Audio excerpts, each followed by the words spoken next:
Welcome back, my friends, to the show that never ends. I'm so glad you could attend. Come inside. Come inside. How are you, everyone? Welcome to Thursday evening. It is good to see you. It is good to be seen by you. I, of course, am the one and only Bill Sylvie, a.k.a. the Dungeon Delver, coming to you from an undisclosed location somewhere in the swamps of Central Florida. And greetings to you out there in audience land. Zachary Melvin, thank you. I don't think I've slimmed up that much, but I do appreciate your kind words. In my case, camera and correct lighting take 10 pounds off. At least they do now. Gonzalo Lira, good to see you. FMCS Recon, howdy out there. Robert Rabovsky Turner, good to see you. Orbital Air, CJD Young, not the first, not the second, but the third. That's right, folks. They keep stamping them out at the D Young factory, and we're here for it. Hello, everyone. So last night I was burned, guys. I was burned. I was like, I can bring a crap live stream where I just kind of meander, or I can take a day of rest. Well, obviously, I chose a day of rest. Joe Kaufman, hello. I already said hello to you, I think, but that's fine. That's fine. I don't mind saying hello again. I'll go through the whole list again and say hello to you. So yeah, last night, I had to step back from the mic. I had to step away from the camera. I just needed a little me time. I just noodled around, just shut off the old brain circuitry for a little bit. And, now I'm back tonight, fresh mind, refreshed. And I'll be honest with you guys, I crammed almost a week's worth of streaming into 2 days this past weekend. Saturday, we had Nerd Council of Doom interview with Alyssa Hazel. Sunday, impromptu pet stream with Tim Imholt. And then I was on Inappropriate Characters later that evening. Let me tell you something, guys. Let me tell you something. I went to one of those dude ranches once, the guns that shoot paint. Guess it seems a little silly to you. Sorry, that's for Volcano God. He knows what that's about. This is work. I know you might not think that. What? He switches on a camera and he sits and he stares and he talks and he points and clicks and makes stupid jokes. I'm not complaining about it. I'm not saying, guys, this is so hard. That's not what I'm saying. But I do put effort into what I do. And I want to make sure that what I do is good for you. And I knew it wouldn't have been last night. I knew it wouldn't have been. So, I just took a step back. And for anyone who was concerned that I was like, because I did get a couple PMs like, what's going on, man? I was like, nothing's going on, particularly not me, So I just took an evening off. Let me call those, well, that's, your mileage may vary. But anyway, so, Orbital Air knows what time it is.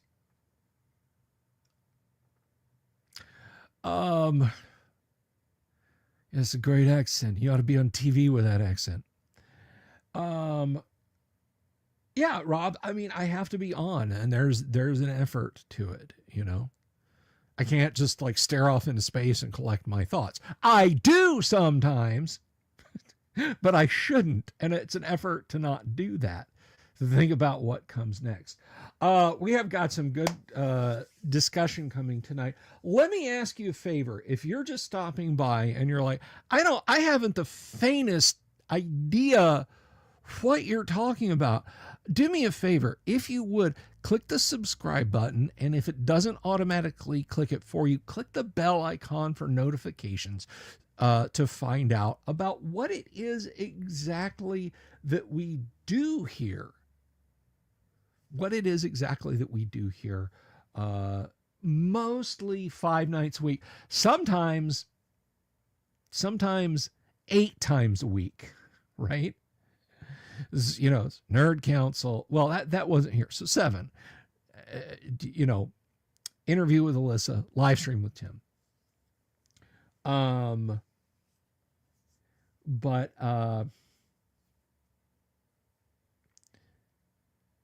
So you get some nights when I take off, but generally speaking, it's 5 nights a week of old school TTRPG goodness, whether we're playing, whether we're talking to people, whether we're just kicking back and having fun. It's a thing that we do, and I think you might enjoy it.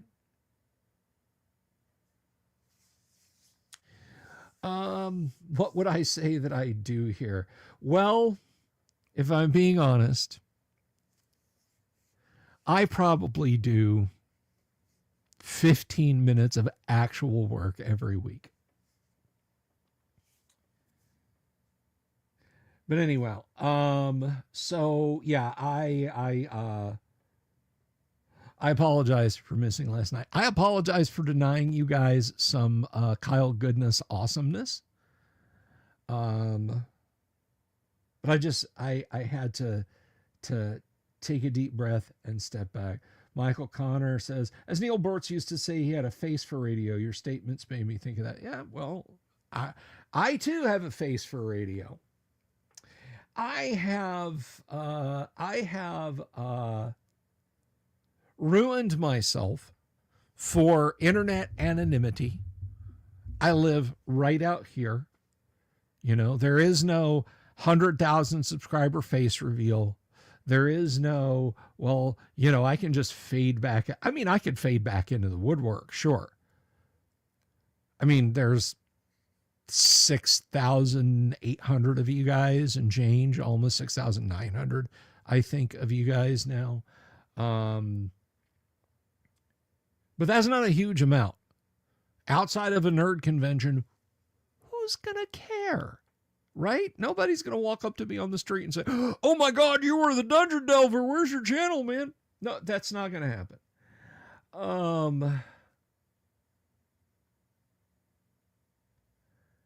So I do need to apologize for not leaving you YouTubers.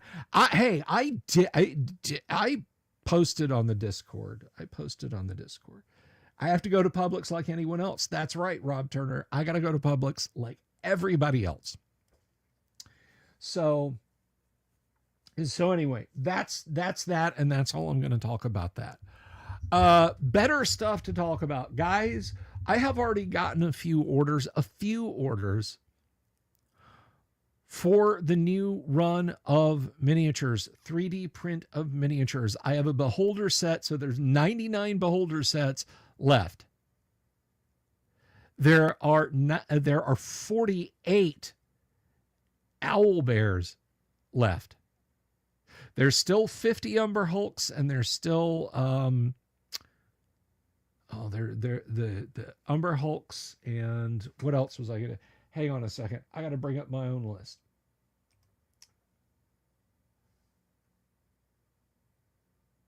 Oh, actually, I think there's 47 Green Devil Face walls.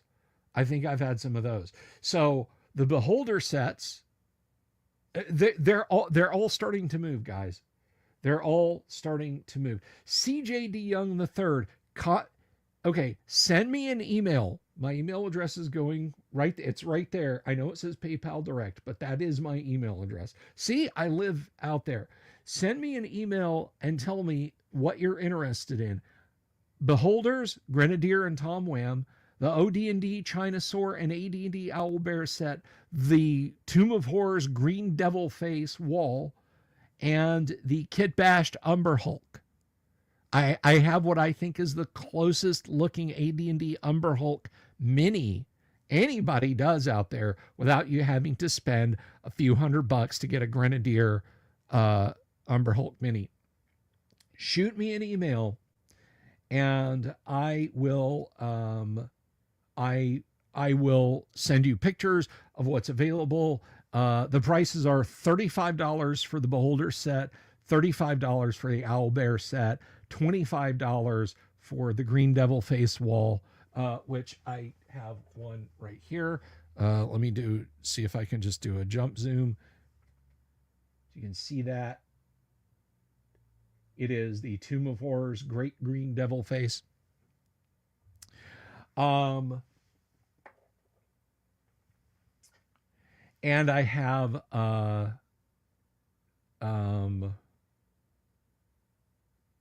Umber Hulk Kit Bash is 15, so just let me know. Anyway, Rabbit Wrangler wants to jump right in and says, when can a wizard start making magic items? Connect.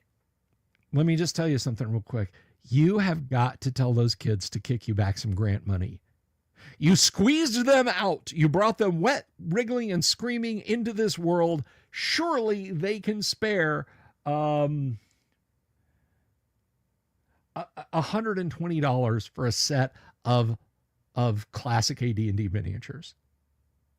They can break some of that off their grant money. Anyway, seventh, when they can cast 7th level spells, Rabbit Wrangler, because that's when they can cast enchant an item. That is when they can cast enchant an item. So that is the minimum level. Here's the thing.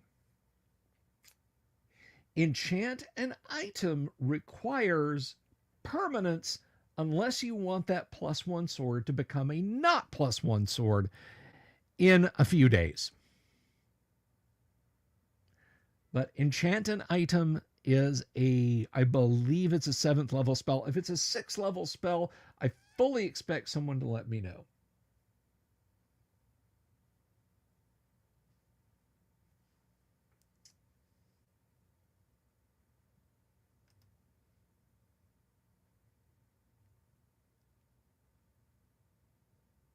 You talking about Ricada, Michael Connor?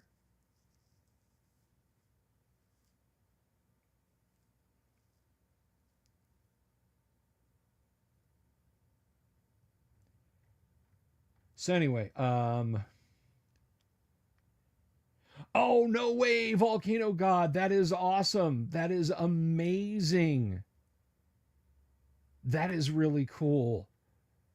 Follow me up, my dude. Let me know what went on with that. Because here's the thing.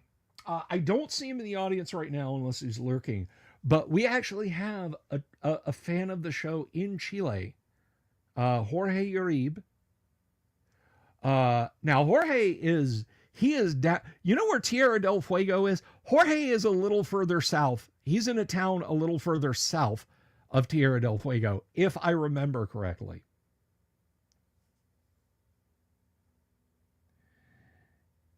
It is a 6. Okay, so when they can cast 6 level spells, which is still fairly high level.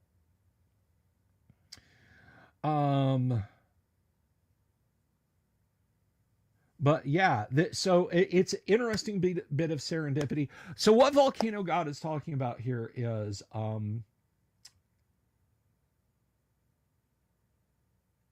you got that right, Michael. She done. And the less we talk about that, the better. So what Volcano God is talking about, many years ago, and by the way, if you want to feel old, Volcano God, it was 10 years ago. I remember it specifically. It was a decade ago. My dude traveled to South America, to Chile, and in a comic shop saw a softback print of, oh, thank you, Gonzalo Lira. I really appreciate that. I yearn to be south of Tierra del Fuego. but he saw a softback print of the first edition AD&D Player's Handbook, and now, if I'm remembering right, and correct me in the comments if I'm stating this wrong, but Volcano God, did you not tell me it looked exactly like the TSR, same fonts and everything, but was in Spanish? Is that the case? Let me know.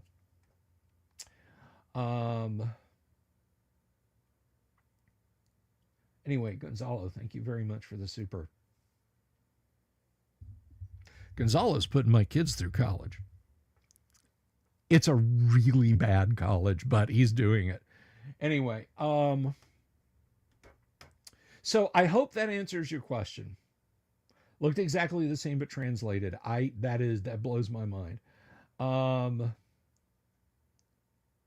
So I hope that answers your question. Josh, did I say hello to you? Hi, Josh.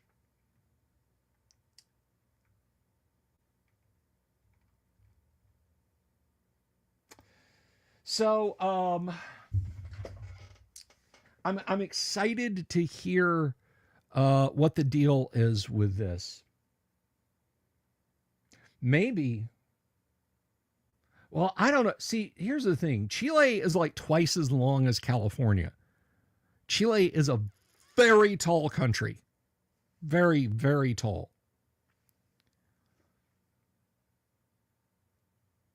So where to, I mean, it's like when people say, oh, I have a friend that lives in America. Maybe you know him. His name is Mike. He lives in Kentucky.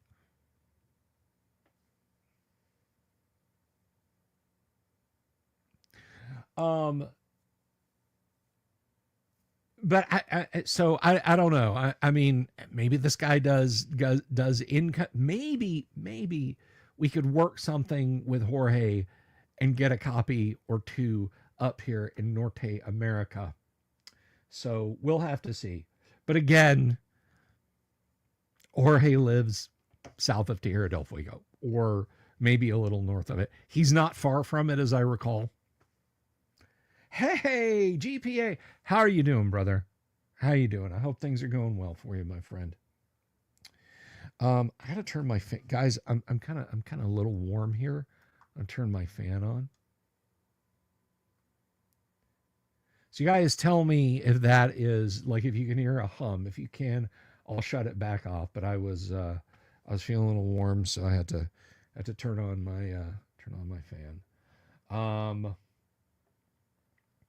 Moist. So anyway,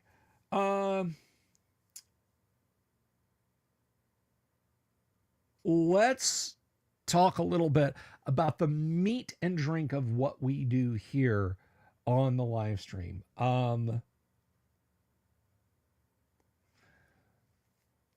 Okay, Volcano God, I will if he's game, I will do my level best.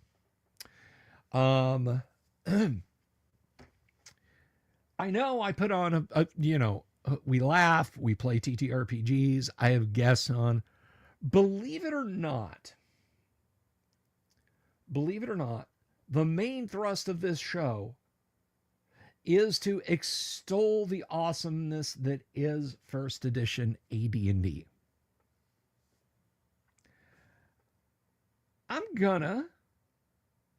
Gonzalo, I'm going to. I know why you want me to talk about the guac, Gonzalo.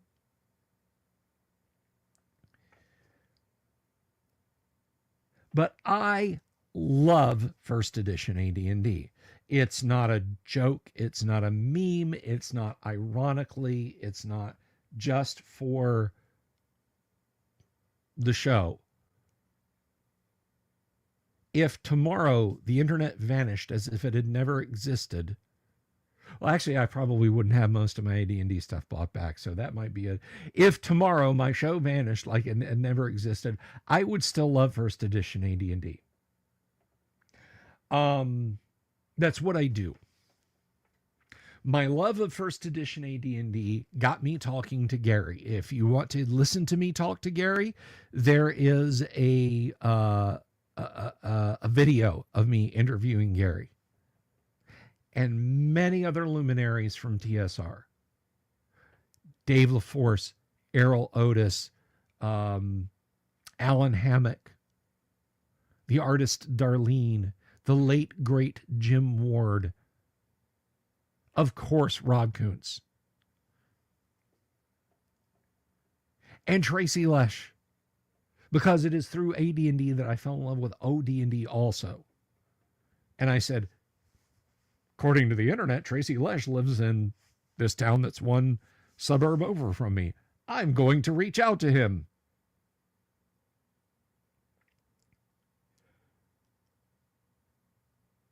The awful things I say to you about Rollmaster. I do say terrible things about Rollmaster because, Rollmaster is Rollmaster. And I don't know why you think I say terrible things about Rollmaster, Gonzalo. I mean, Rollmaster, I've got okay opinions on Rollmaster. It's not a, Rollmaster is a perfectly fine game. What gives you the impression I think otherwise about Rollmaster, Gonzalo? Why do you think that I don't like Rollmaster? Anyway,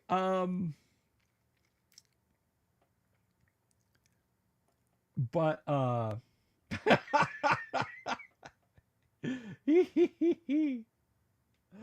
love it when I can meme at him live. Merp has great set. Merp had amazing setting material. Merp had amazing setting material. Don't let anyone tell you otherwise. Merp had some of the best setting. In fact, that's kind of why they lost their license. That and the fact that suddenly you had Warner Brothers, New Line Cinema, basically billions of dollars suddenly flooded into Tolkien Enterprises, and a little games company, Iron Crown Enterprises, ICE, was suddenly told stop presses. They started taking a much closer look at the Lord of the Rings stuff.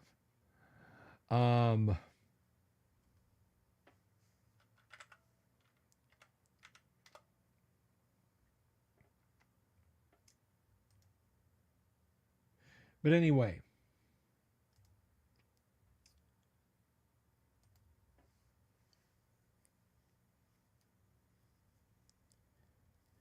but back to AD&D.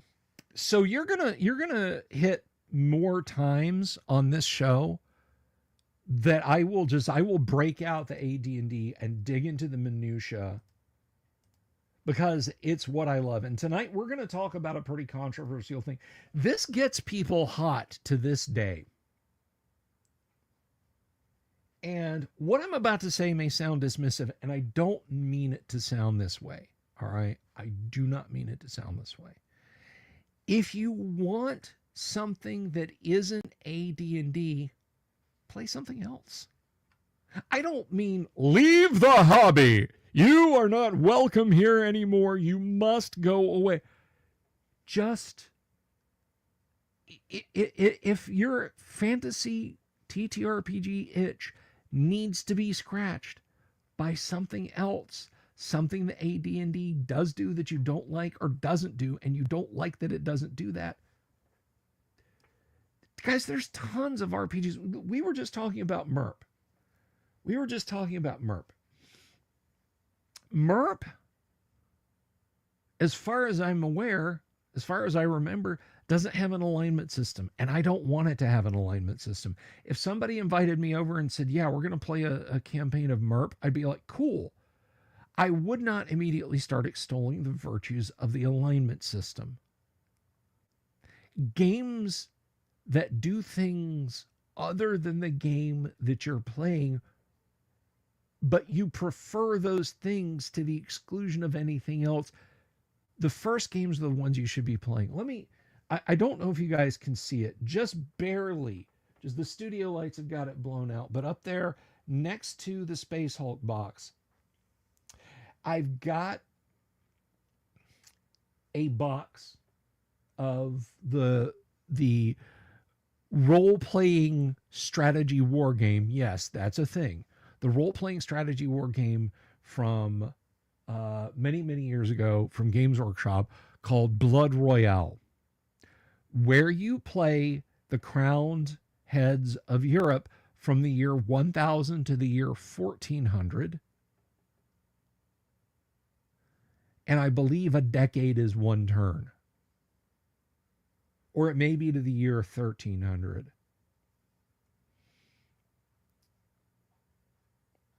But, oh, not your echo. Ah. Not your echo is the guy riding around on the unicycle as a street preacher is trying to tell you guys about the path to salvation, and he's out there playing the accordion. Anyway, note I said crowned heads of Europe, which means the game has kings and queens in it. The game is divided. The game map is divided into nations and provinces, which are effectively squares. I'm going somewhere with this, guys.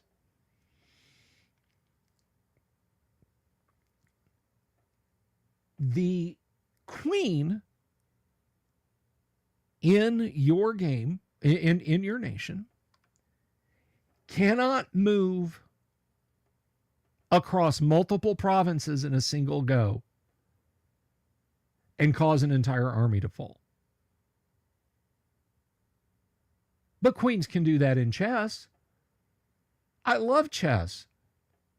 Can't we do that in Blood Royale 2? Just have it so that the queen, if she sees a target, she can just fly out of her own country, cross all those provinces, land in the one she wants, and take out that army, and then move back with the same with the same preeminence.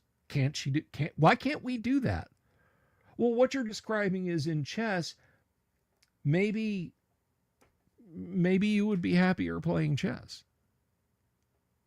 And so we come then to the crux of what I want to talk about tonight.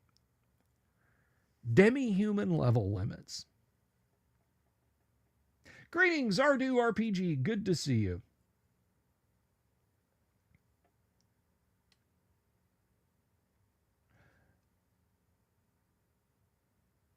First edition Advanced Dungeons and Dragons, and indeed all of Dungeons and Dragons, is essentially a humanocentric role-playing game. I didn't decide that. Gary decided that. Whether you're playing original D&D or first edition Advanced D&D, it's a humanocentric game. Other races are a little different. Why can't my elf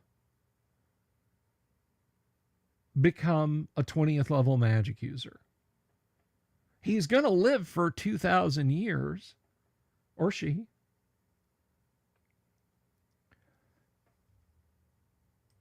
Guys,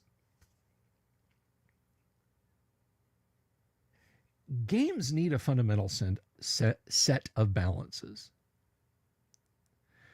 Demi-humans in AD&D are intensely front-loaded. Elves gain a bonus with sword or bow. Infravision. They can pick out secret doors.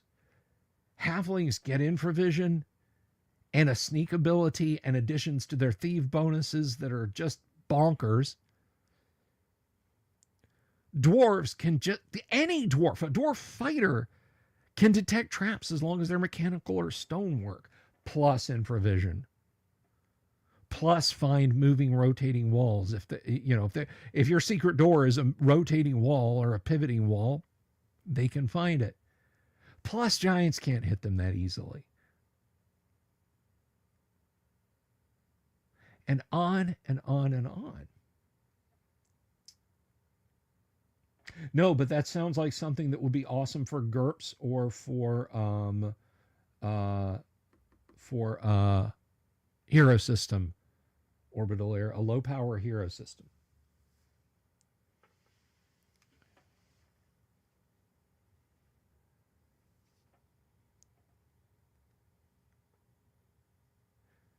But I mean, when Merry and Pippin and Frodo and Sam were done adventuring, they were done adventuring. They didn't go out and like, well, we're going to push the Wilderlands back. We're going to go troll hunting. Surely there are some orcs that didn't get swept up and slain, or some half orcs. So we're just going to keep on keeping on. Gold and glory for us. No, they went home. Their thoughts returned to home.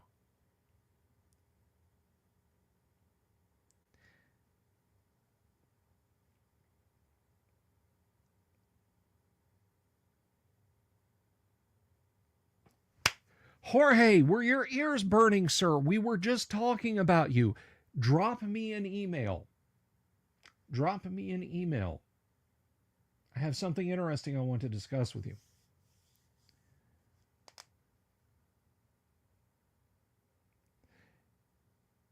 Now, you know, Gary was a little bit more sanguine in his opinion of dirty leaf ears and runty dirt diggers and that sort of thing. It's good, Jorge. It's good, or at least it's interesting. At least it's interesting. Volcano God, Jorge, Volcano God. Anyhow, demi-human level limits. If you don't have them, no, why play a human? And a lot of people get into, well, of course I have elven paladins. Of course I have half-orc magic users. Of course I've got gnome rangers.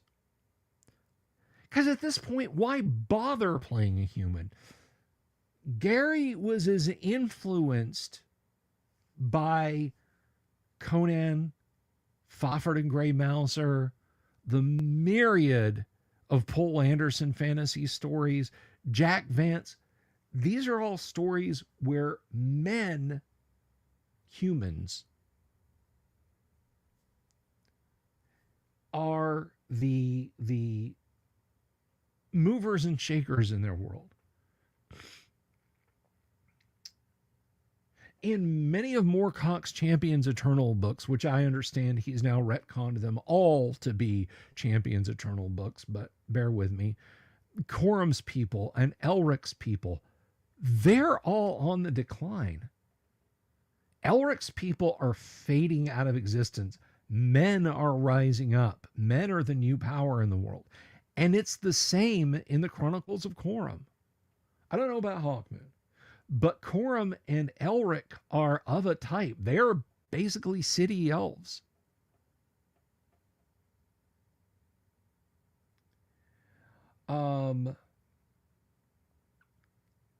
There's a whole thought process that goes into the idea that they are fading. They are becoming less. Some gracefully. Now, I'm not. See, and it's a razor blade balance to maintain, because there's a lot of grognards out there who are like, I only run campaigns with humans, elves and dwarves. You can't think like an elf. You can't think like a dwarf. You can't think like a gnome or a halfling or a half-orc or a half-elf. So I don't allow them to be played. They're weird NPCs off in the background. I'm not saying that. They're you know, you suck that level of imagination out of D&D and you might as well just be playing Harn. And nobody wants to play Harn. With apologies to my co-host Kyle, nobody wants to play Harn.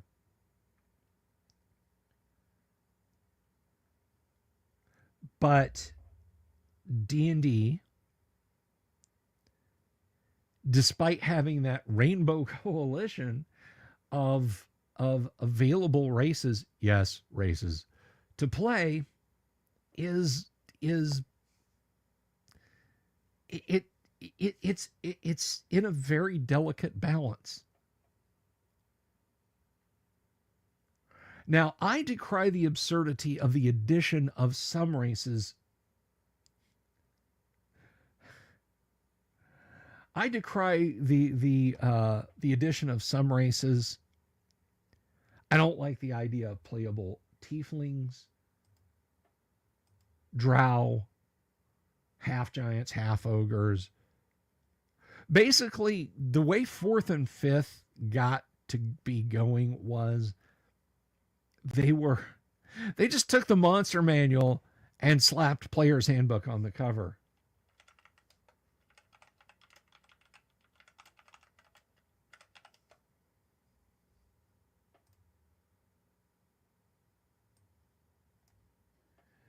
Um,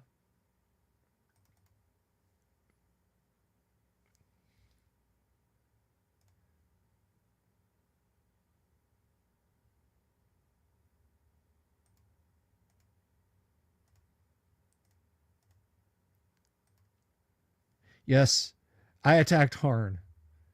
I attacked Harn, Gonzalo.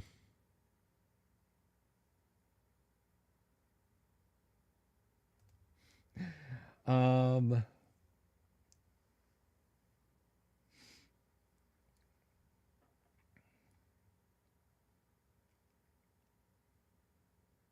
well, see here, we found common ground. Tieflings are stupid, and drow should be bombed.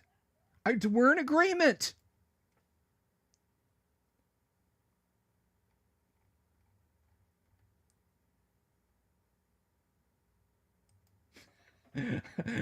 A second Delver has struck the. Um,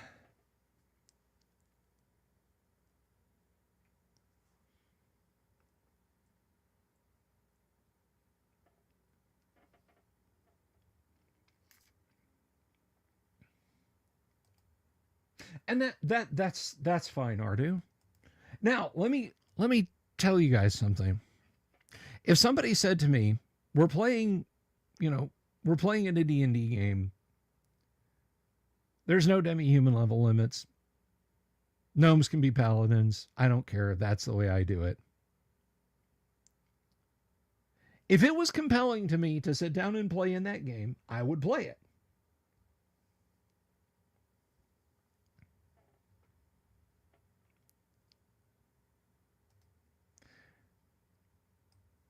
But, and this is the important thing, guys. To me, when you talk about first edition advanced Dungeons and Dragons, you are talking about a fundamentally humanocentric TTRPG.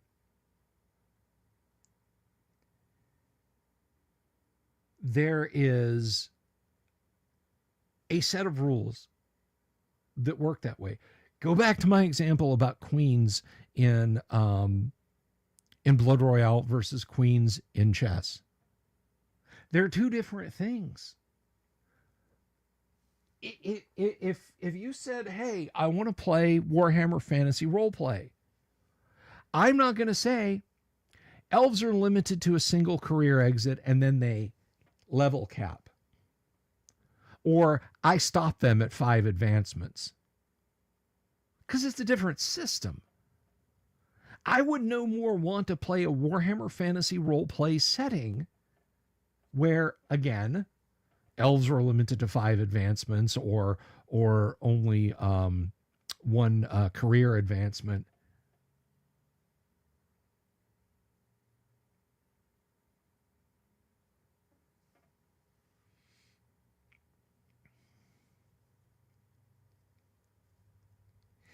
And let me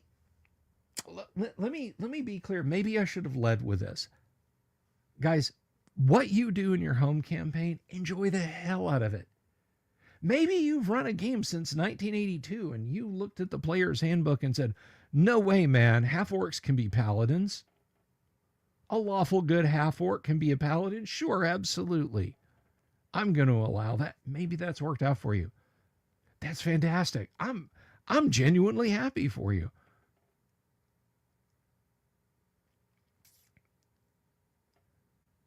Um,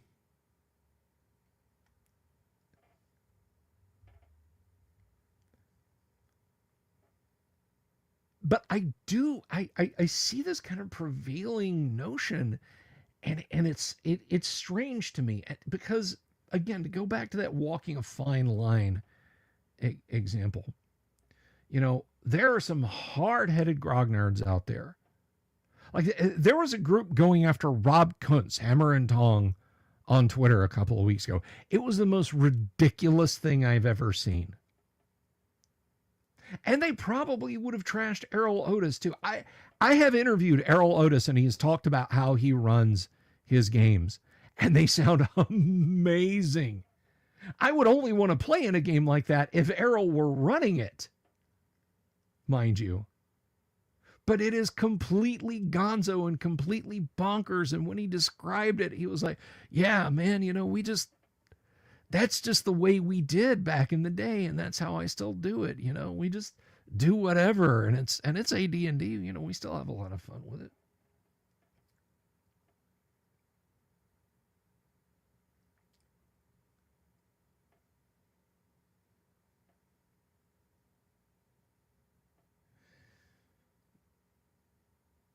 That's awesome, Rob.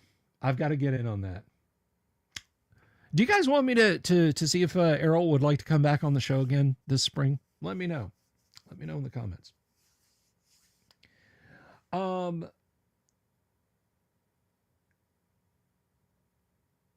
It's walking that line. It's saying, look, demi-human level limits, race and class limits, alignment and class limits. Now, you guys want to see me turn beet red like Nuka Blaster plastic red? Get me going about non-lawful good paladins. Homebrew is the best brew. Good to see you. Love your PFP, by the way. That's classy.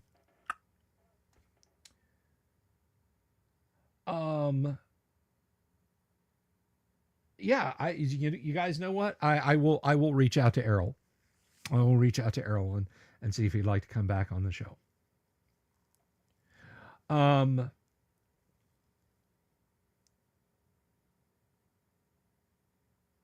and I don't think you're wrong, Ardu. That is why I've said, like, when people say the best setting for AD&D ever released was Planescape, I saw that a lot in the early 2000s. I wish Planescape had not been released for AD&D. Hold on. Put your Rotten Tomatoes down. Hold on a second.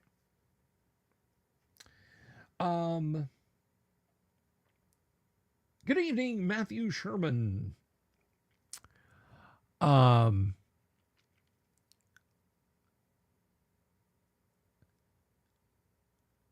Planescape, by all accounts, is a fantastic setting. It deserved better than AD&D.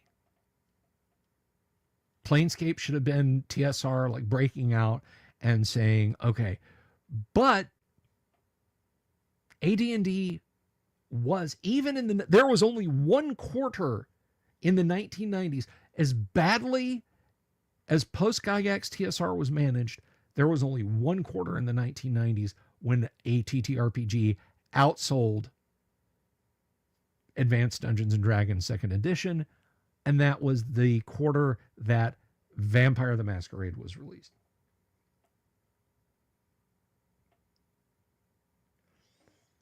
But that meant that TSR had to release a setting for their most popular. If they had created Planescape, the TTRPG, I think people would have bought it and back converted it to AD&D to the point that TSR had to cave and release a conversion manual for it, or it wouldn't have sold. They put AD&D on the cover, and it gave it that gravity assist.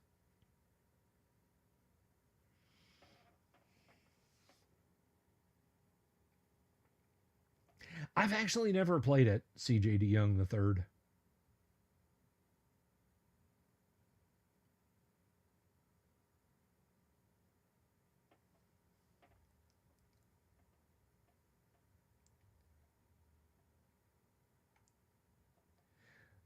But to go back to default settings, because I think Ardu, yeah, Ardu was saying that there are a lot of Greyhawk assumptions in first edition AD&D. There really are. There really are. Um, I think it would have been better for other campaign settings to say, in this campaign setting, dwarves can be paladins. In this campaign setting, half orcs can be illusionists. In this campaign setting, there's no level limit for elves to be magic users. And just tweak and adjust.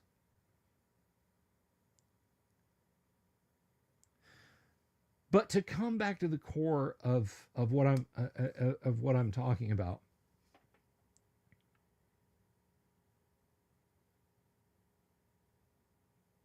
yeah, no, Ardu, yeah, I agree with you. The Black Sabbath without Ozzy is absolutely right. It is that I love this. I love this analogy, Ardu. That is exactly perfect.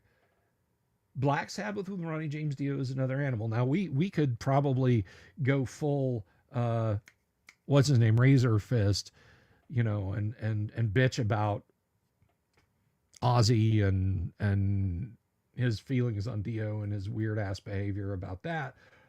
But that'd be for another time. But yeah, it really is. And you come back to what I'm saying. Dio made some great albums and he did some great work with other bands. Um,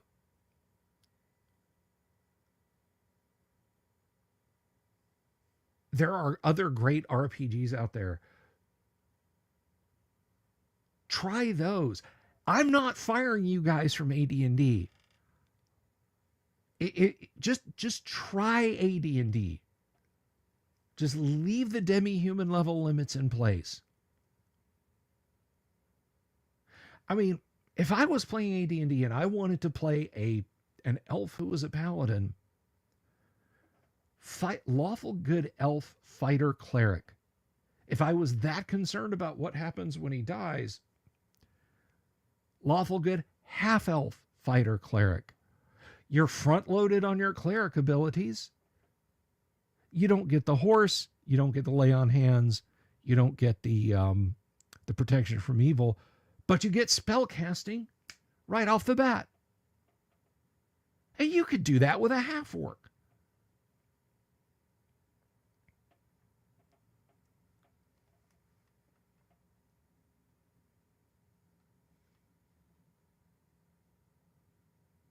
Anyone run a 1E game with everyone having psionics? No, I have had psionics once in my game. I will never do it again unless I apply my tweaks for psionics.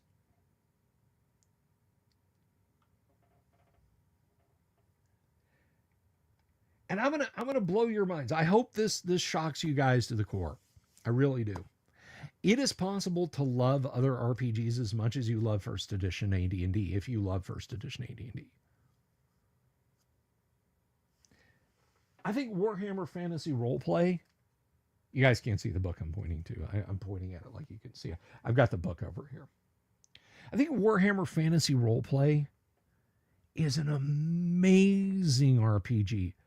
I love it. And if I'd grown up playing it, I might love it more than first edition AD&D.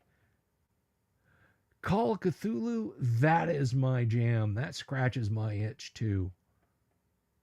I even like classic Mech Warrior, not the PC shoot 'em ups, although Mech Warrior 2. It's got a special place in my heart, and you guys should know why.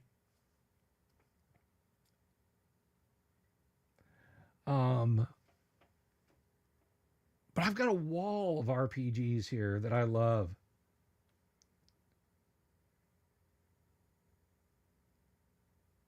And I love them for what they are, not to beat them into another shape. It's like when people say, would you play 5e, Bill? Would you run 5e? Would you run a 5e game if your friends asked you to?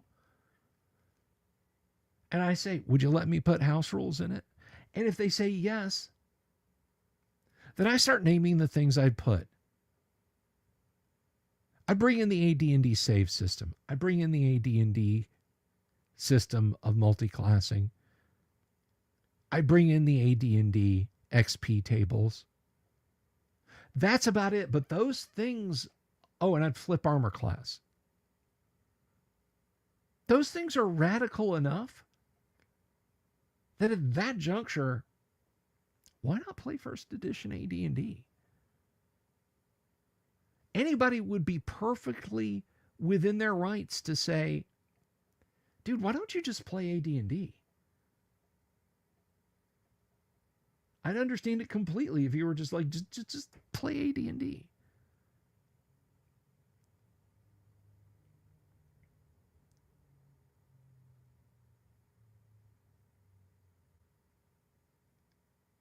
Gonzalo Lira, I shall consider it. There was actually a D20 Dune TTRPG released at Gen Con. I can't remember when. I want to say it was Last Unicorn Games that released it. And one supplement that they had for sale. And the company was bought. And that was the end of it. Like literally, if you bought a copy at Gen Con, you have one of the only copies. And whoo boy, do they go for a lot on eBay.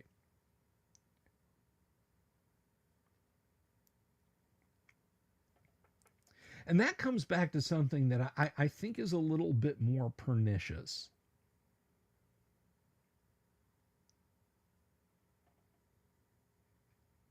See, I'm actually okay with that, Damien. Only regaining points after sleeping and meditating. I'm okay with that. What Greyhawk novels do I recommend?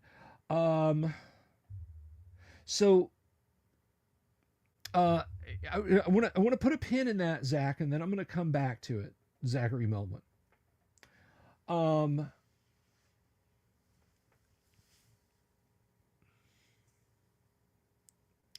The pernicious thing, I think, is this.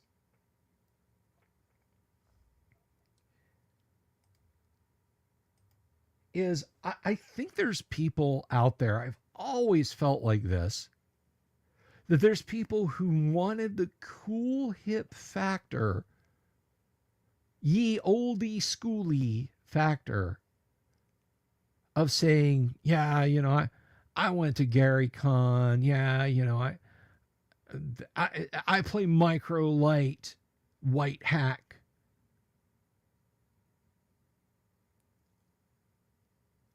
But for whatever reason, they want to orbit the OSR, but they don't want to fully embrace first edition AD&D. Probably because they haven't looked at it. They haven't sat down and seen just how well fitting the rules are. Guys, there aren't many rules once you get outside combat and how your character levels. AD&D is actually a fairly open system outside of those elements. I mean, what have we got? Encounters, combat, spell research,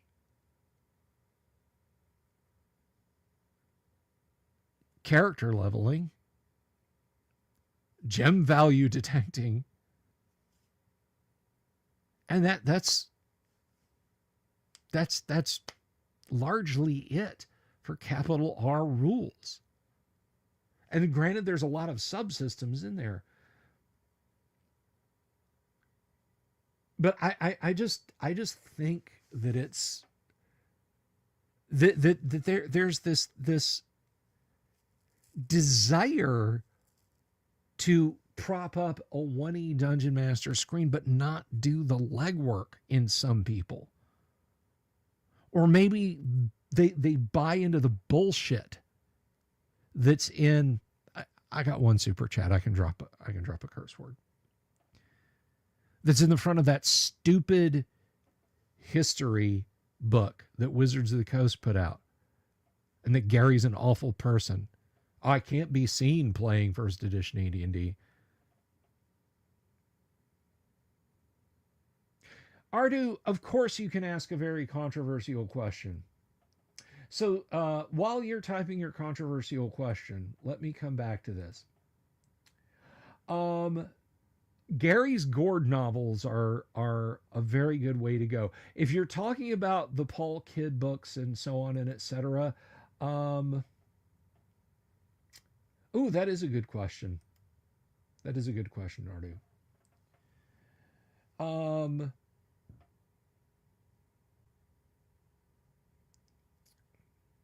That is weird, Damien. Uh, I've read Against the Giants.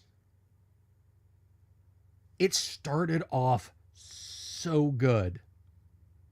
And about a third of the way through it, I think they told the guy who was writing them, hey,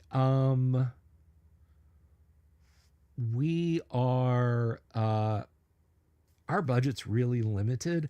I know you wanted to do this as like a 5-volume or 6-volume series and cover all of the modules in and out. We need like 72,000 words tops. That's it, tops. Because it starts out with such a slow burn, and you start to feel how this is really going to be G1, 2, 3. And honestly, it should have been 6 books. They're well written.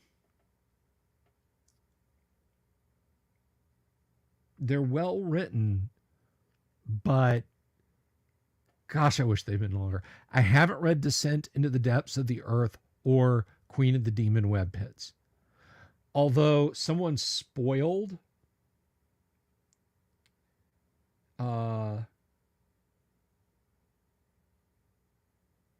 I'm going to mutilate your name, friend, but I apologize for this. The book was worth $49 on sale on Amazon, just not 100 MSRP. I ignored the forward. Ike PGH. I'm sorry. And that's fine. That's fine. I'm not saying I'm never going to read it. If I see it at Ollie's, I'll absolutely pick it up. Where one could get a hold of the game books Gary wrote past ESR. Michael, many of them are on DriveThruRPG. Just go looking for the different companies that he worked for. Some of his nippy stuff that he wrote with Frank Mentzer, when Frank Mentzer set up Nippy, is a little hard to get. But generally on DriveThru, if you just look for titles, you can find them. Okay, Ardu, what is my opinion on Empire of the Petal Throne? I had the first edition Empire of the Petal Throne set. I bought it for $200 on an eBay auction. Beat out Frank Mentzer and was very glad to have. Carried it around for the longest time when I was running AD&D games locally, because I thought, surely I can mine this for ideas to use in AD&D. Nope.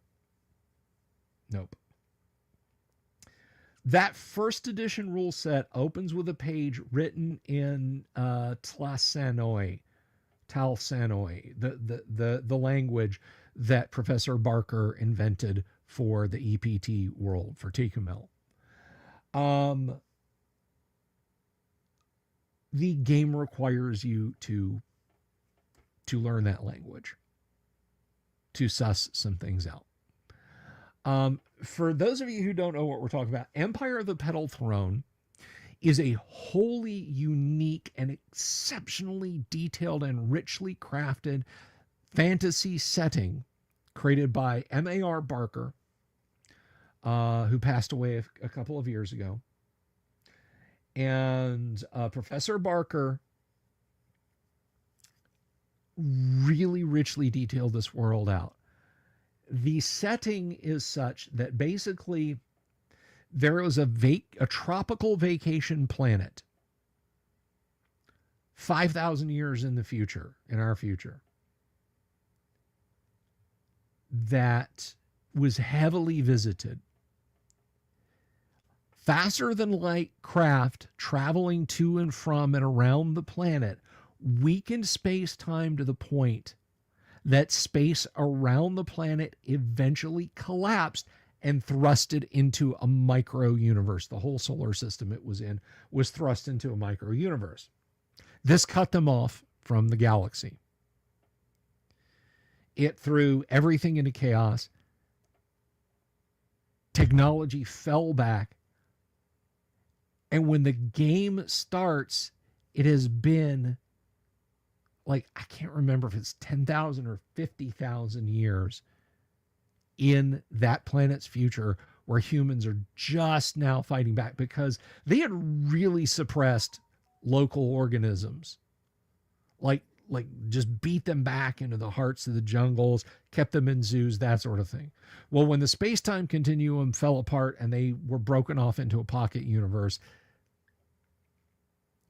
all of their technology eventually failed. They couldn't get ships back to them to bring them new spare parts.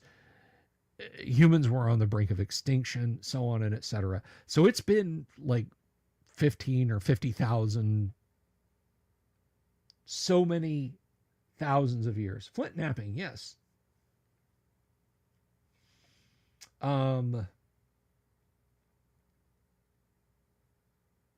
And psionics and magic have come back into being. The societies that have risen up, because it's based on the nations that could journey, that journeyed to the planet most frequently, is Mesoamerican, Indian, and Asian flavored. Throw out your ideas of guys in plate mail, riding percherons, wielding lances, fighting dragons and orcs. That's gone completely out. They're completely new species, so on and etc. The only modicum of ancient technology that remains are flying chariots, which are basically grav sleds. That's it. Nobody knows about what happened. I know just what you're talking about, Ardu. I understand what you mean. Barker created an entire language, culture, so on and so on. And it's dark. It's like when I said Aztec culture, yeah, if you've seen Apocalypto,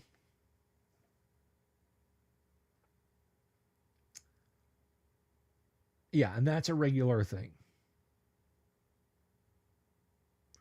So,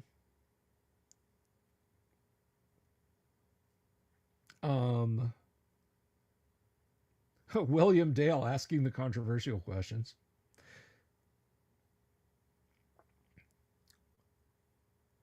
So, what do I think of EPT? Amazing, glorious, a sight to behold. Don't want a game there. Don't want to play.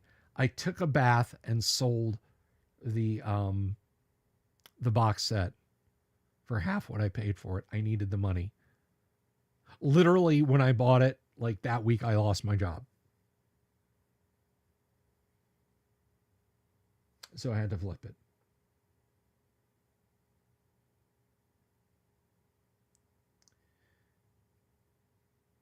So you're quite welcome, Arden. William Dale, Overhill and Overdale. Should lawful good characters inform loot tax collectors, inform them of all characters that made loot, or should they turn a blind eye and pretend that the PCs will pay up? Should lawful good characters. See, this is a classic trap of lawful good. And somebody asked me recently,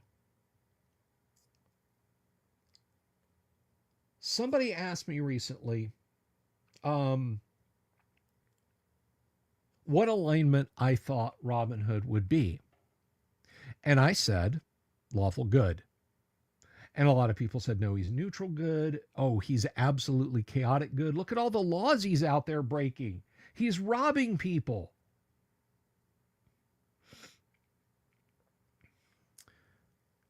There were fair taxation laws in place in England.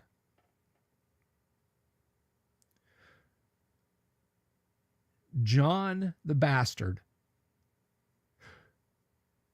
who sat in regency when Richard the Lionhearted went to the Crusades,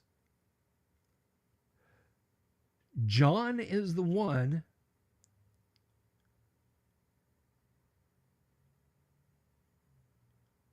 who cranked up the taxes. John was breaking the law. John was breaking the law. Robin was exercising legal redress. He didn't slaughter all the well-to-do and give their money willy-nilly. Exactly. Michael Connor gets a gold star. Go to the head of the class. He was working against a criminal that had assumed power. He was working against a criminal that had assumed power. He was exercising the good and balanced laws. He was taking the money that had been illegally expropriated by Prince John and the Sheriff of Nottingham specifically, and returning it to people. And he was legally bound to do so. He was righting illegal acts.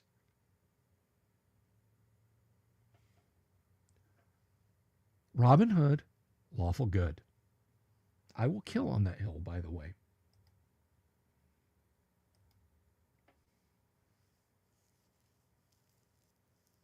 Yes, north of the Rockies, it's a very important thing. I mean, if we're talking about modern retellings, yes. In the originals, no.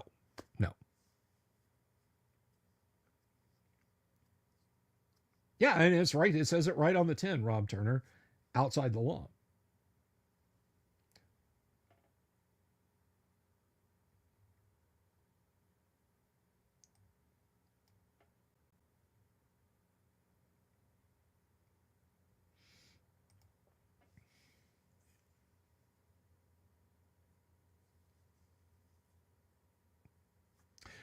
But to answer your question, and I don't want to get into a super argument about it, because I mean this then starts to skate into like English history, medieval English history, and I don't quite want to go there because I'm not that much of a historian. Um,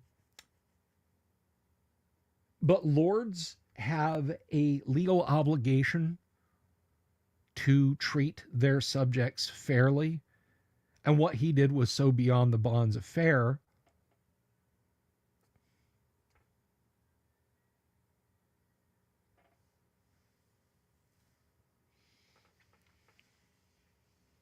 So anyway, that's my thought on Robin Hood. But anyway, I just want to wrap up my AD&D thoughts by saying, there's a world of great TTRPGs out there that I'm saying this as a service, not as a get out of AD&D.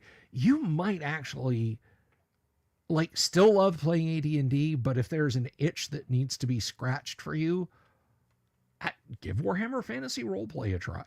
First or second edition, they're both excellent RPGs. Third edition was a screwed up party game, board game, story game thing at the time when story games were riding tall in the saddle. Fourth edition, I don't know about. Somebody would have to tell me if fourth edition's worth a hoot. Palladium did have alignments.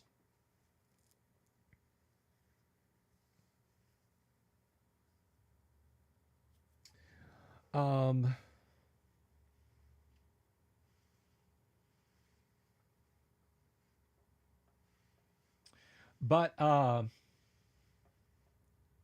you may find that a different RPG scratches your itch, or you may find that, hey, I think X, Y, and Z should be the rule of the day in Dragonlance. Well, I mean, maybe that's it. Do orc tribes that follow Grumsh come into conflict with the orcs that follow Hexter in my Greyhawk games? I've never had a sort of orc on orc violence happening like that. I would imagine so. Here's the thing. Grumsh is an actual god, capital G. Hextor. Well, wait, no, Hextor is a god too. Yeah. I was about to say Hextor was Demon Prince. Somebody can come and smack me with a Greyhawk box set for thinking that. Do orc tribes that follow Grumsh come into conflict with the orcs that follow Hexter? I could see it happening. I mean, you had the orcs of the Red Eye and the orcs of the White Hand fighting over Merry and Pippin.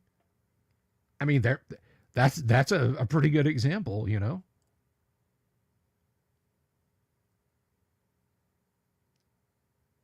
Sauron's orcs versus Saruman's orcs.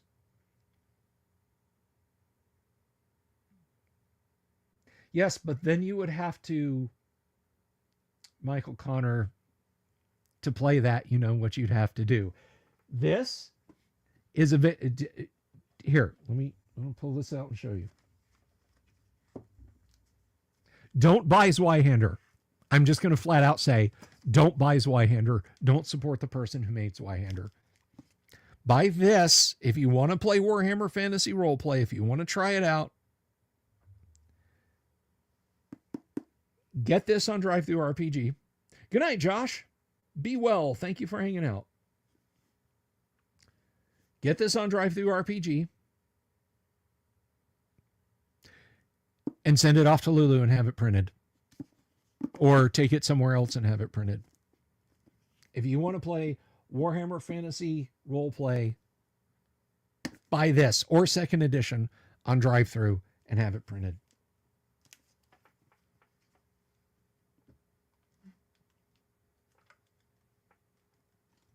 You might have, Damien.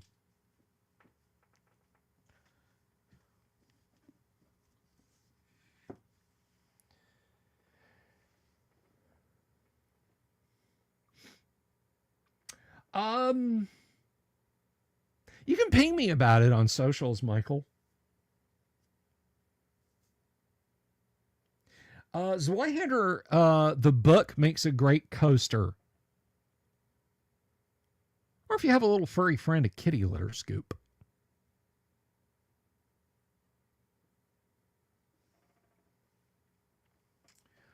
Oh, I'm zoomed in. You guys have to look at my big, huge melon. There we go. That's better.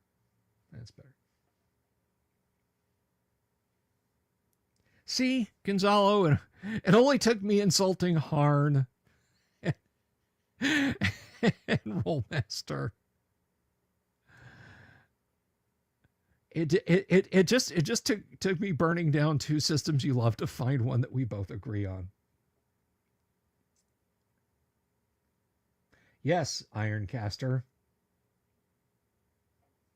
That's one thing. That's one thing. Big melon. I just have the one that sits up here on top of my neck.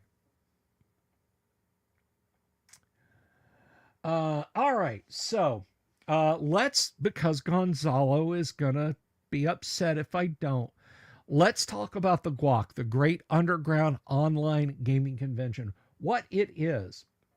The GWOC is, well, I just said what it was. Good night, folks. No. The Great Underground Online Gaming Convention is a 5-day, that's right, Wednesday, Thursday, Friday, Saturday, Sunday, 5-day online-only gaming convention. The cost is $0 to attend. Your travel cost is $0.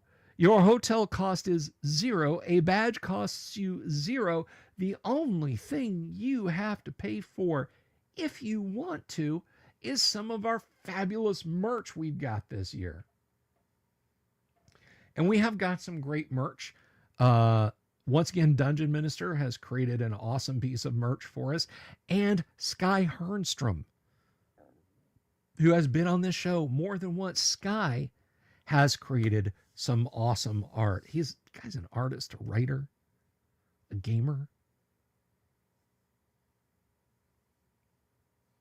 a midnight toker. Anyway, we have got panels lined up. Let me tell you, we have got Jeff Talanian, we have got Richard Witters, Tracy Lesh. Oh, who else is going to be there? We have got Alyssa Hazel is going to. We have guest panels lined up. Jack Photon, you guys see him in the audience, right? He loves him some Star Trek. Jack is an awesome dude. Jack is going to do a panel on FOSS's Star Trek. He might even run some, guys.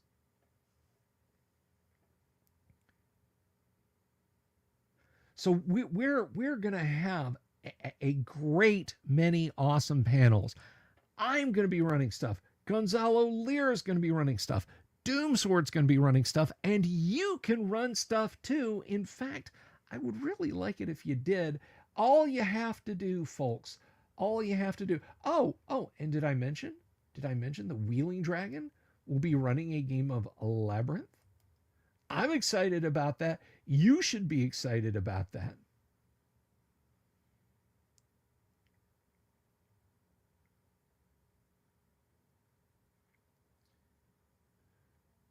So let me show you how you do that. Let me show you how you guac. Invite people. Copy. Dirt. Go to this Discord channel. We have instructions on how to set yourself up, how to become a game master. So now that is not the initial Discord link that Don McVitie set up for us permanently. I don't know why Discord changed it. I'm going to try the one that Don set up and make sure it still works. So if that's the one you're operating on, you don't have to change it.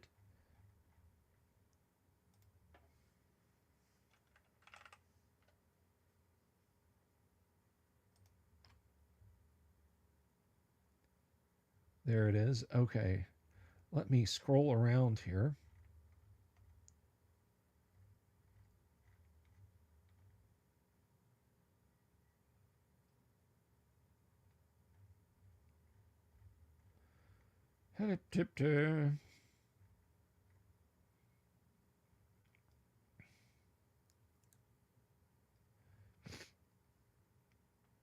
I'm just looking for this for this initial link that he sent me.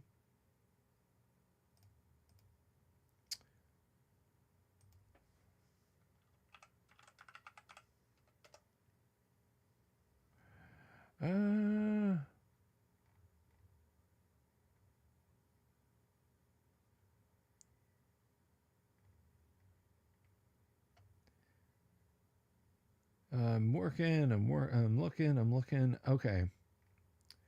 The permanent Discord link that he set up for some reason has expired. It's not his fault, so just use that one. But you guys can follow that link. Yeah, Ardu, you know, I love and hate Discord. Discord's audio video is just par excellence. Discord is just great radio and video components. I'm going to be using it to run the games that I run that have visual components, which will be Space Hulk, Dungeon, and Hero Quest. But oh my gosh, navigating around it.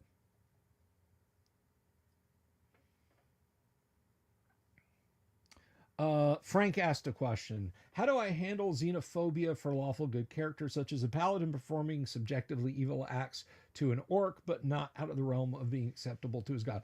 Orcs are always evil. A paladin is to dispatch them quickly, efficiently.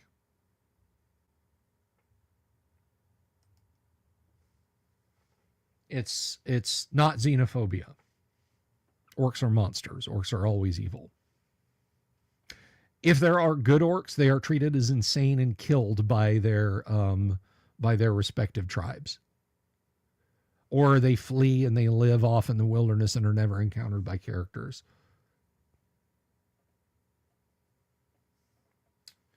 So, at any rate, let's go back to the guac.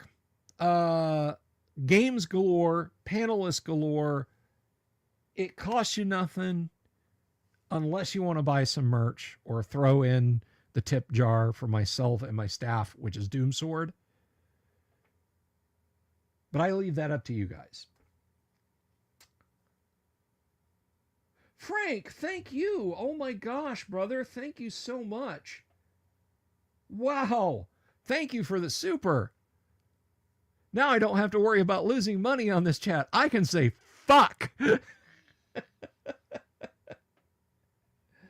Frank, thank you so much. I really, really appreciate the super.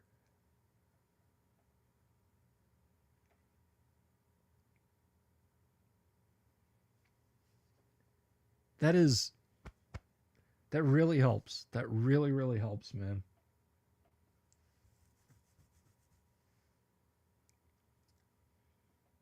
Well, that lets me know you're not the Frank that I thought you were.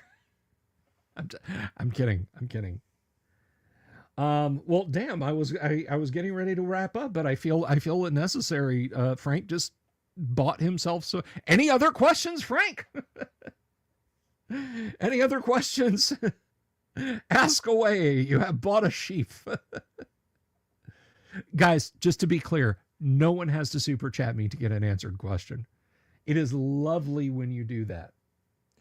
Yes, super chat is the anti-swear jar. You've put money in it, so I get to swear.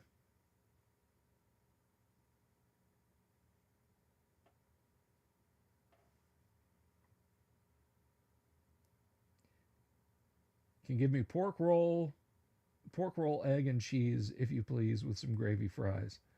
All of those elements sound good, but when you put them together like that, let's see. As you were saying, old D&D orcs are the Tolkien orcs. They are as bad and evil, and that is it. But if it's a modern setting, something other than WoW, then orcs are not evil inherently anymore. You're Hawk on Discord. Okay. Well, I appreciate it. With $50, we'll let you be Frank for the night. If you're not playing D&D, if you're like, well, in my fantasy hero campaign, orcs are good. Hey, that's cool. That's cool. I have oh, good question, David Brown. I'm going to come back to that in just a second. I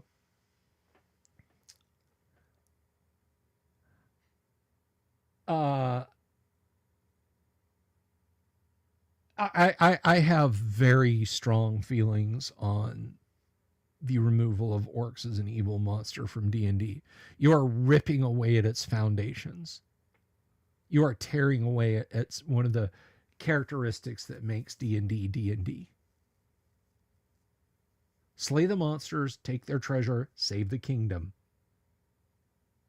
And anything can be a monster. I don't know why they harp on orcs. Orcs. Go on. If you must watch a film instead of reading a book, and you watch Jackson's The Lord of the Rings, did those look like noble explorers performing great deeds for their noble god Grumsh? They're not. They're evil. EVIL. And that's the way they should be in D&D. Just like paladins should always be lawful good humans. A chaotic evil drow elf paladin doesn't exist. That's not a thing. Stop saying it does. Sorry. A little steam out of the collar. Frank for $49.99. You got angry, Bill. Heck, for $49.99. You're going to get Alex. Let me tell you something, folks. They've changed D&D. They've changed it for the worse. I tried to warn you, but you wouldn't listen. But now you'll listen. They came in here, the United Nations Blue Helmets. They came in and they changed D&D. They changed it completely. They said, now you're gonna worship the orcs. The orcs are good now, so you gotta go. And I'm like, Lord, what do I do? What do I do? I'm trying to warn you people. They're out there. They're out there changing your D&D. Don't let it happen to you. Drink some colloidal silver. Because when the end times come, you're going to want money and gold and ammunition.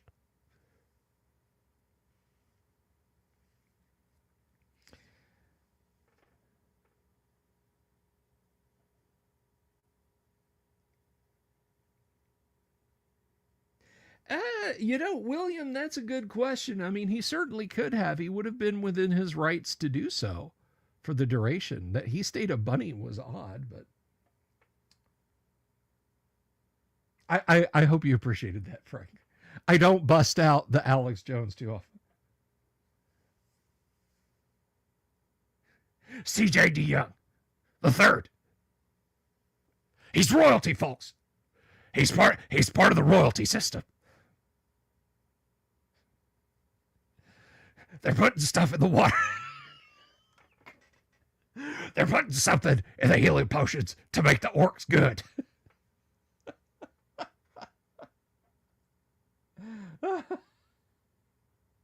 CJ DeYoung tried to warn you people. I'm glad you found the channel, CJ. I really am, and thank you for the super.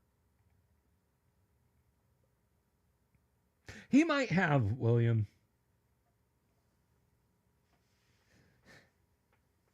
Ardu, man, you're like, you're the isn't it true student, and that's fine. That's fine. That's not a complaint. 5.5 decision remove human. 60 anyway. It's whatever. Doesn't bother me. What bothers me is that they did not explain how to use a species flavor on the humanoid template creatures and what? What happened? Finish your sins, man. Were you attacked? Was it a Yeti? Aliens? We will find you, Ardu. You will be heard. Or do I just need to scroll down? Oh, okay. I need to scroll down. And did not release the Create a Monster rules. Yeah, I mean, yeah. Just keep your 5th edition monster manual handy and make orcs evil again.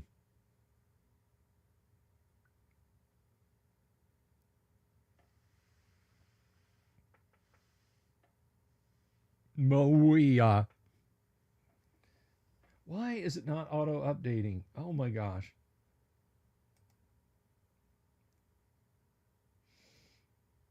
Yeah, I don't. Okay.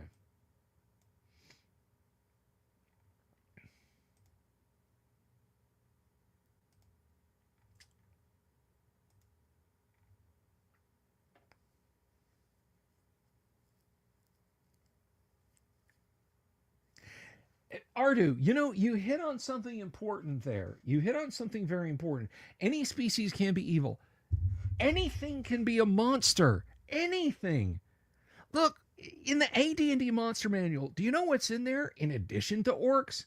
Men, elves, gnomes, dwarves, halflings. Half-elves and half-orcs get a mention under their respective parental species page. Anything can be evil. There's a whole giant section in the AD&D Dungeon Master's Guide on bandits or brigands and berserkers and buccaneers.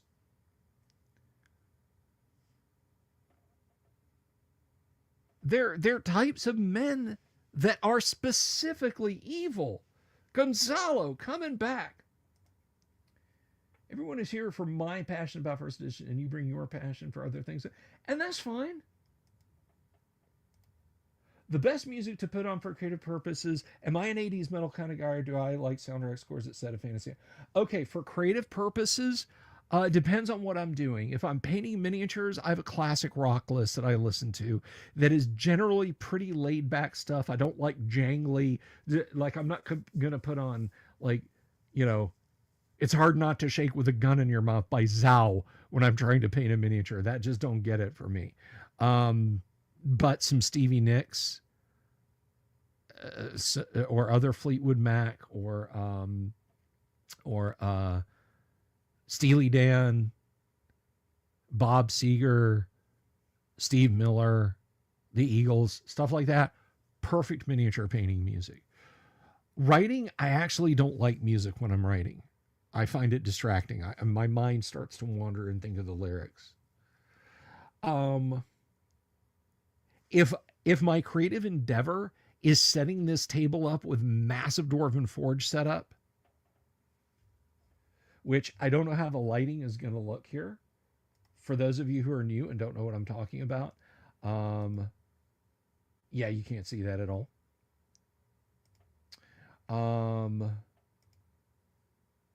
That's not very good either. But yeah, if I'm putting this on, physical graffiti, baby. Or just an entire Zeppelin playlist while I build out with Dwarven Forge. If I'm planning a game, again, it's classic rock. Like Sabbath, Zeppelin. I like classic heavy metal other than just Black Sabbath. That's a little too, a little too distracting. Yes, I have heard some Dungeon Synth stuff. I am subscribed to a Dungeon Synth YouTube channel.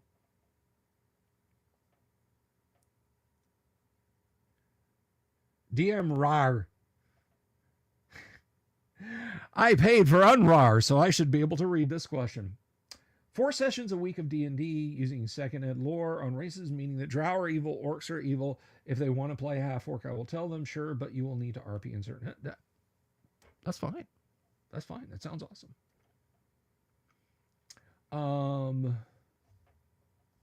Yeah, the Dungeon Synth Archive, that's the one.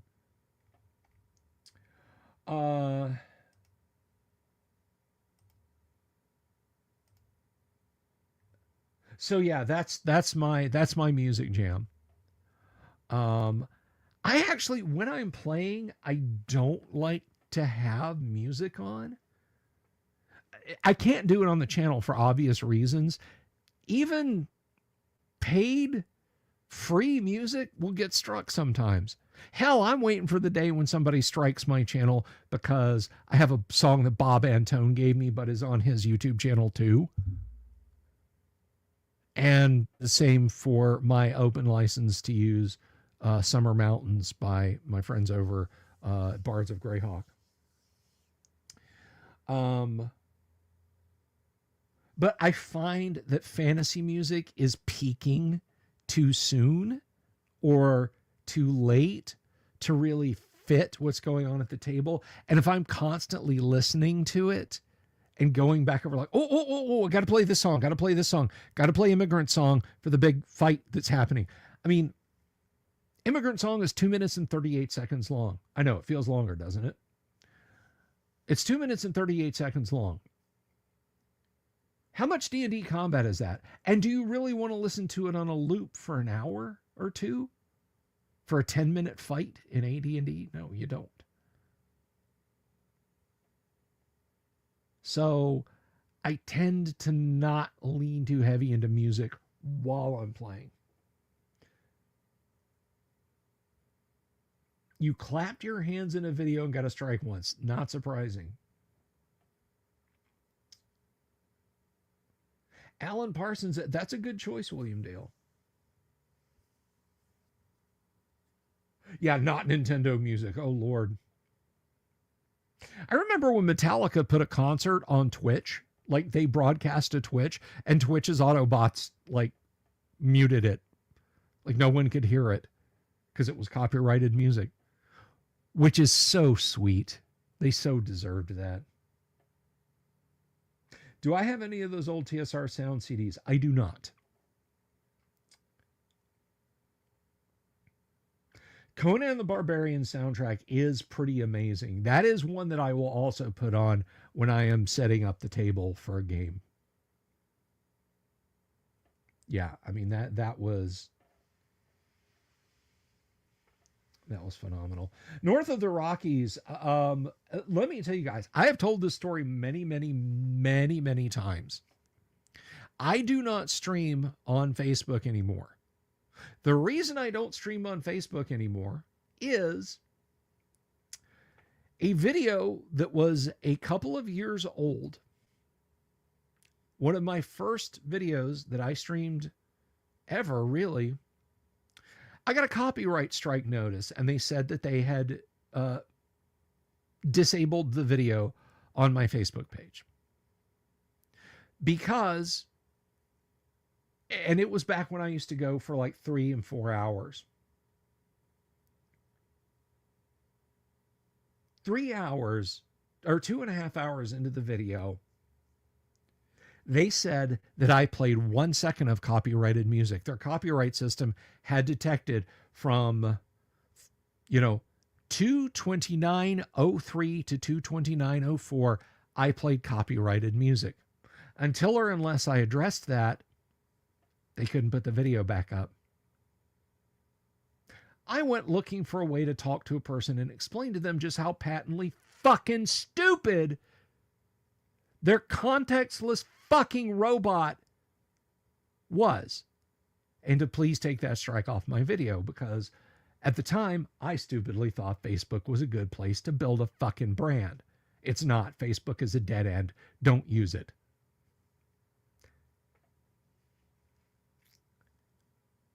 And there is no way to redress that. So, in the appeal section, I said, I would like a person to contact me. Until or unless you do, I am not going to stream or do anything on YouTube ever again. And I didn't. I tried a couple of times recently. I didn't get struck. There's no way for me to unprivate the video. I have to invite individual people and groups to watch the video. I can unprivate it after the fact.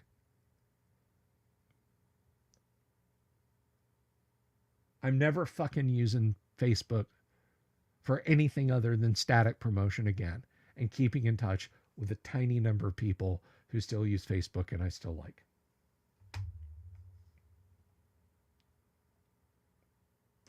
Ardu. Oh, I didn't realize you were down in Brazil, Ardu. Or if I did, I forgot. Here in Brazil, this soundtrack was something rare in the 90s. We had it on tape with a bad recording, but man, we love to play it. So in the 90s, in the early 90s, in the US, the only soundtrack recording for Conan the Barbarian was through MCA. It was a 39-minute really cut down version that was also only available on cassette. So the version you guys had, the version we had, was also not great. But I remember I was working at Musicland. I'm flipping through the CDs, organizing CDs in the soundtrack section. What do I see? Varese Sarabande, the Conan the Barbarian, the full soundtrack. Now we had the orgy, but also the kitchen and the orgy, with the chanting in Latin, the lament to Hephaestus, all that stuff. I bought a copy that night, and I told all my friends, you got to come to the store and order this CD.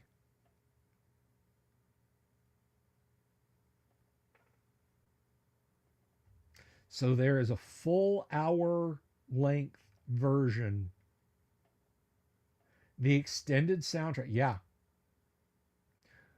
It's got Mako's voiceover on it. Do I have that sitting around here? Sometime. Here we go. Here we go.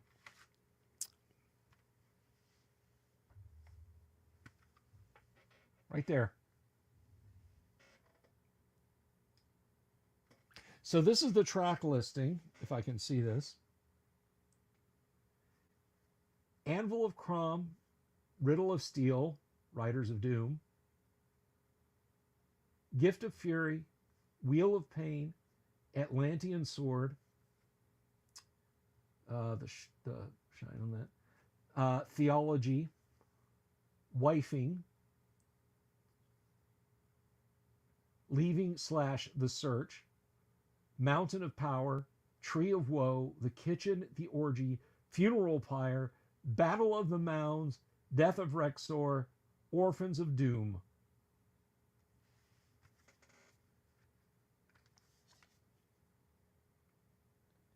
But yeah, Varis Serban was doing amazing soundtrack collections in the 90s.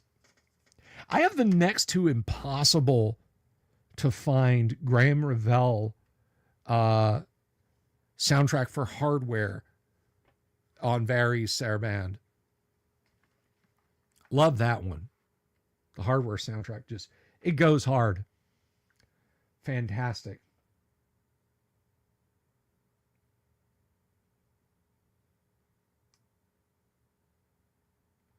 Now, I will tell you,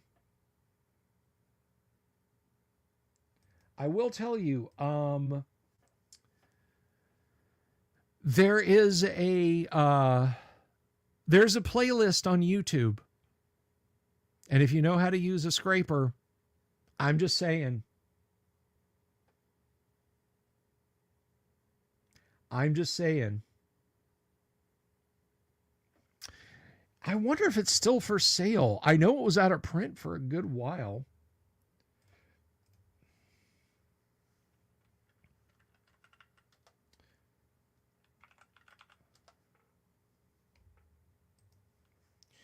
Let's look here.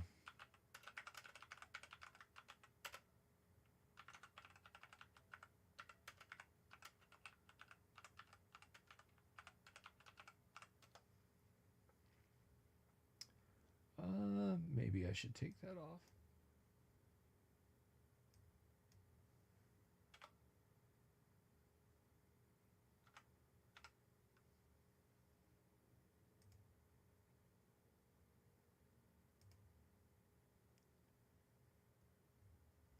Okay, what is that? Please go away.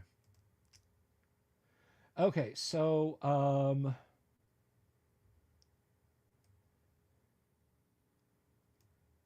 apparently, yes. It's used and it will cost you.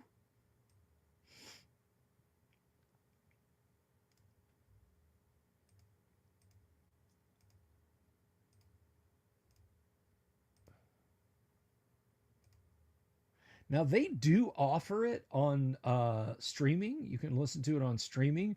You can buy the MP3 version. Do we have a track listing? So yeah, this is what I have. Anvil of Crom, Riddle of Steel, Riders of Doom, Gift of Fury, Wheel of Pain, Atlantean Sword, Theology, Civilization, Theme of Love from Conan the Barbarian, which is called Wifing, The Leaving / The Search, Mountain of Power Procession, The Tree of Woe, Recovery, The Kitchen, The Orgy, Funeral Pyre, Battle of the Mounds, Death of Rexor, Orphans of Doom, The Awakening. And this is not an endorsement at all, but it looks to run between $30 and $35. So if you want a copy, that is an entirely acceptable price, in my opinion.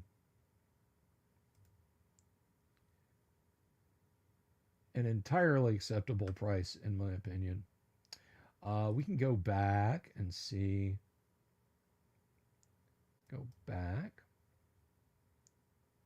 There's the record.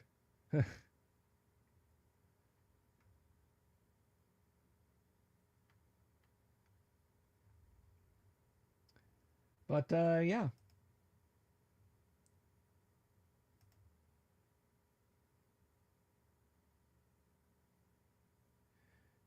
Is the one I published the print screen. Oh, if you sent, check that screenshot you posted. Where, my friend? Screenshots and links and so forth do not show up. Thank you, Robert. Thank you for hanging out. They do not show up in the live chat. I can't see those.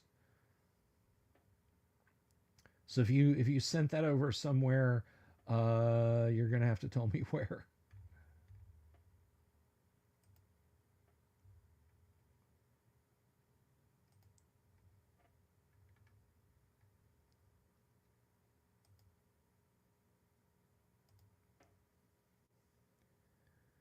Yeah, I mean, you can copy and paste an image if you're on our Discord. I don't mind in the least. But yeah, no, feel free to do that.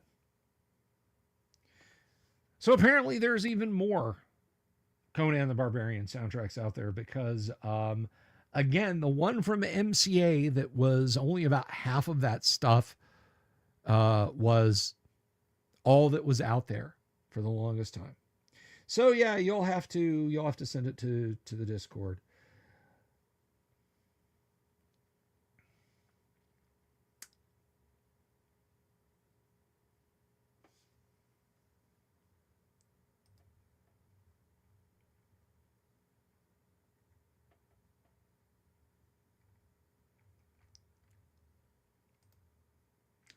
Alrighty. In general. Oh, okay. The guac. Let's see.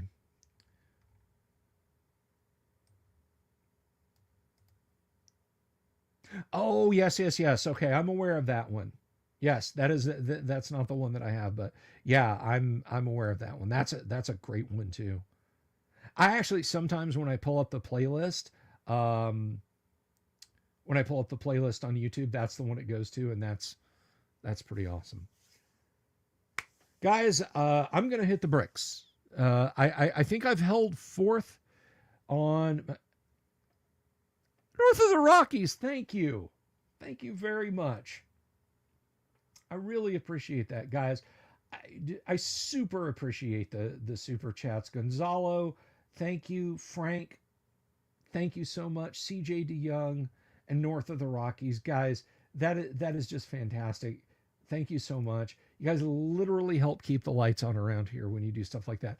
By the way, someone had asked earlier. Let me wrap up on a high note. Someone had asked earlier how Zeus was doing. I would say we're at like a 75%. Not this past Saturday, but a week ago this past Saturday, he was at a 5 or maybe a 2%. So now we're at a 75, 78%. And prayers up for Ernie Gygax, without a doubt. I'm sorry, Ishahay. I'm just wrapping up. Love you to pieces, though. And with that said, I'm going to get out of here. I will check my email, Jorge. I will absolutely do that. I want to thank everybody again for hanging out this evening. Just give you a quick recap of the whole stream. Talked about AD&D and why it's important to have a humanocentric game. Talked about the guac. Answered some questions. Thanked people for super chats. Did my Alex Jones impression.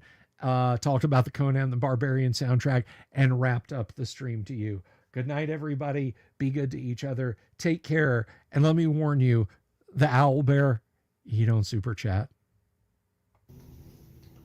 Have you seen my owl bear?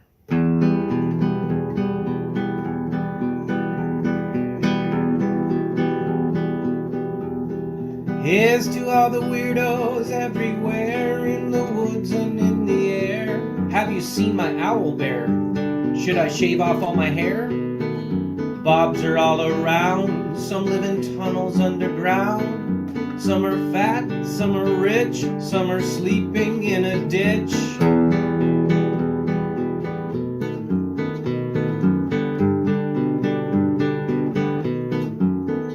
Can you ride a crooked horse without a saddle, way off course?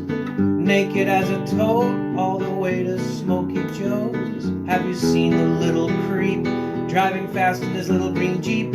He smells like fish and brandy, but his rotten teeth look dandy. Take me to the show, I don't care if fast or slow. From action flicks to dancing